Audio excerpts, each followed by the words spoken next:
Hey everybody, Jim with Freedom Diggers Metal Detecting here again, and just got done tumbling another batch of pennies, and I got to thinking a little bit. Just the other day, it was announced that the last Lincoln cents or pennies or whatever you want to call them had been produced by the United States Mint. So that's the end of an era. There will be no more coins that look like these made, whatever you want to call them. So what does that really mean for us as metal detectorists? And a lot of us are also coin collectors. I've been a coin collector myself since about age 9. And as far as the Lincoln cent goes, I do own a complete set, including the hard to find stuff like the 1914D and the 1909S VDB. A little expensive to assemble, but took me many years, but got them all. So are these going to become collectible? Are they going to become harder to find? Well, let's start with the harder to find part. These are everywhere. Just about any site you go, you're going to come across either a Wheatie or for sure a memorial cent, right? And if you're lucky, you're going to be getting on some Indian heads. And if you're super lucky, you're going to be finding a flying eagle and so on and so on. I'm not really going to group large cents into this, but yeah, technically, yeah, they're a cent, right? I think they're going to keep turning up within the next probably 3 to 5 years. You really won't see any more of these zinkins being found in the ground. They will rot away very quickly, and that'll be it as far as finding them. In my opinion, good riddance, because they bring up in the same range as an Indian cent on just about every machine, so I'm not gonna miss those. On the flip side of that, though, they may become a little bit collectible, but even then, I doubt it because of the mintage figures. And that's kind of where I'm going to go with the whole collectibility aspect of the penny or cent.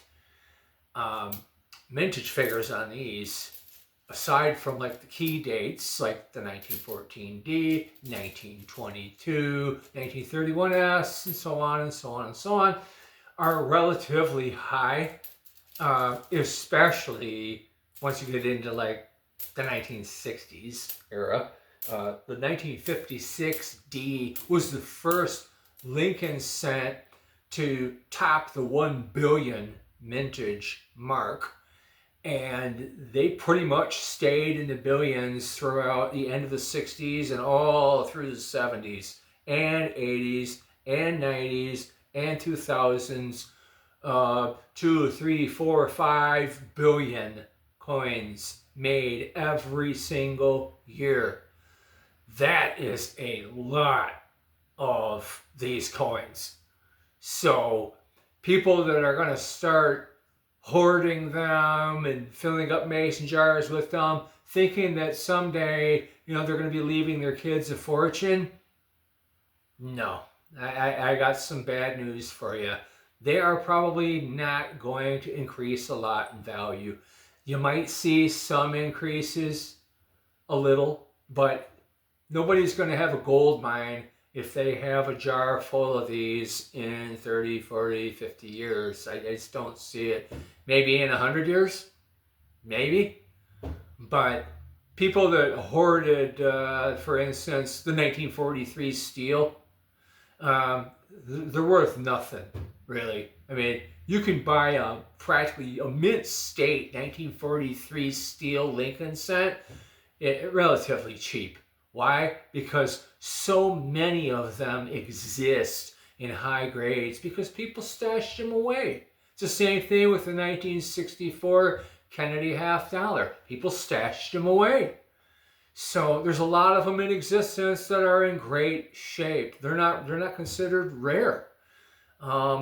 These aren't going to be rare. I honestly don't think they are. I'm going to tumble up these, feed them into Coinstar, and go out. I'll find some more. They're not going to be in short supply. But people are still going to hang on to them. Me, no. No, hey, if you choose to hang on to them, that's cool. That's your thing. I'm not faulting you for that.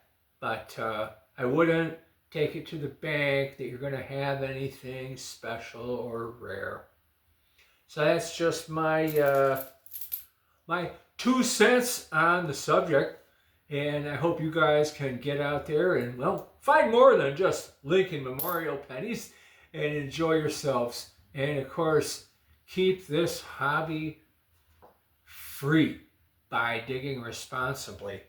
And in the meantime, I guess maybe, I don't know, maybe I'll roll the dice and see what I got in another 50, 60 years. So maybe this will be my kid's inheritance.